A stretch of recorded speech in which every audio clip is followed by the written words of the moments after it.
traditional Chinese simplifying Chinese Hi အားလုံးပဲမင်္ဂလာပါ Ins Chinese format ကြိုဆိုလိုက်ပါတယ်ဒီနေ့မှာတော့လူအမေးများတဲ့ traditional Chinese နဲ့ simplifying Chinese ဆိုတဲ့အကြောင်းအရာငယ်ကို share လုပ်ပေးမှာဖြစ်ပါတယ် traditional Chinese simplifying Chinese ဆိုတာဘာသာစကားနှစ်ခုလားမဟုတ်ပါဘူးသူကတရုတ်ဘာသာစကားဖြစ်ပါတယ်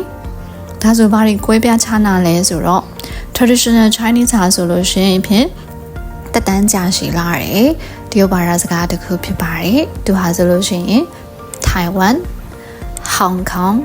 မကောင်းမှာအသုံးပြုတဲ့繁体字လူအပြောများတဲ့တရုတ်အရှိကောက်စကားလုံးဖြစ်ပါတယ်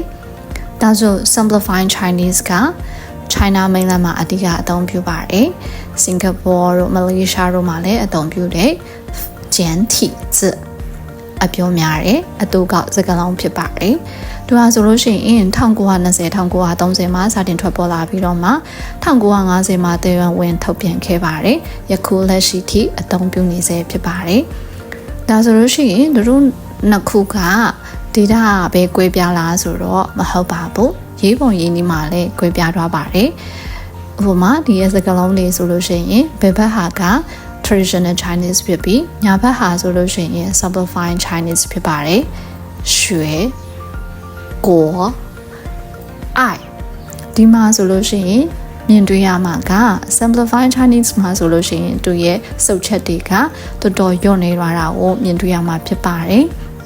အဲ့ဆိုလို့ရှိရင်အကုန်လုံးကကွဲပြားခြားနာတာဆိုတော့မဟုတ်ပါဘူးတချို့စကားလုံးတွေမှာဆိုလို့ရှိရင် traditional Chinese မှာဖြစ်ဖြစ် simplifying Chinese မှာဖြစ်ဖြစ်တူညီတာကိုတွေ့မြင်ရမှာဖြစ်ပါတယ်ဒါကကြတော့သူတို့နှစ်ခုရဲ့ကွဲပြားခြားနာချက်ဖြစ်ပါတယ်အဲ့တော့အခု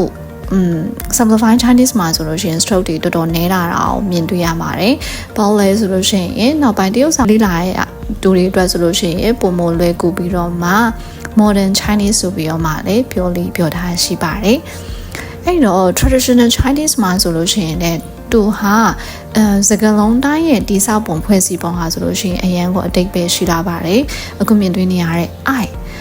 ဆိုတာကကြတော့ love ကိုချစ်တာကိုပြောတာပါချစ်တယ်ဆိုတာကကိုရဲ့နှလုံးထဲကနေဖြစ်ပေါ်လာတဲ့တခုဖြစ်တာပေါ့နော်အဲ့ဒါကြောင့်မလို့ဒီမှာဆိုလို့ရှိရင် sing ဆိုတဲ့ဟာလေးကိုပါပါတယ် but simplifying Chinese မှာဆိုလို့ရှိရင်တော့ဒီရဲ့ sing ကိုဖယ်ထုတ်လိုက်ပြီးတော့မှ yo ဆိုတဲ့ friend တငယ်ချင်းဆိုတဲ့ဒီစကားလုံးလေးဖြစ်သွားတာပေါ့နော်ဒီလိုလေးတွေတော့ကြွယ်ပြခြားနာပါတယ် simplifying Chinese ဟာဆိုလို့ရှိရင် stroke နေပြီးတော့မှသင်ယူရလွယ်ကူပါတယ် traditional Chinese မှာဆိုလို့ရှိရင်တော့သူ့ရဲ့တိဆောက်ပုံတိုင်းဖွဲ့စည်းပုံတိုင်းကအတိတ်ပဲအရင်ရှိလာပါတယ်ဒါရင်ကွဲပြားခြားနာရတဲ့ုံတင်မကဘူးသူမှာဆိုလို့ရှိရင်လည်း phonics မှာကွဲပြားခြားနာမှာဖြစ်ပါတယ် traditional Chinese ဟာဆိုလို့ရှိရင်注音ပို့ဖို့မဖို့နဲ့သင်ယူပြီးတော့မှ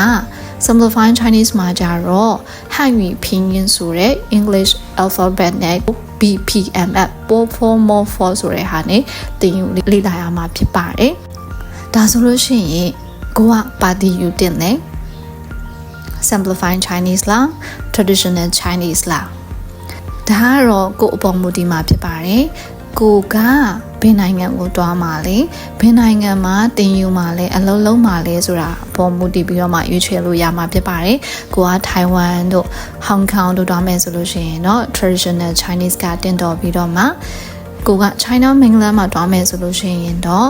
simplifying Chinese ကိုတင်ယူဖို့ recommend ပြုပါတယ်ဒါဆိုလို့ရှိရင်ကိုက traditional Chinese တင်ပြီးတော့ပြီဆိုလို့ရှိရင် simplifying Chinese ကိုတင်ယူရမှာခက်ခဲမလားဆိုမဟုတ်ပါဘူးအချိန်နဲ့ပေးရုံနဲ့ကိုကလေ့လာလို့ရမှာဖြစ်ပါတယ်သူကလောက0ကနေပြန်စားရမှာမဟုတ်ပါဘူးအချိန်တစ်လနှစ်လဆိုလို့ရှိရင်ကိုက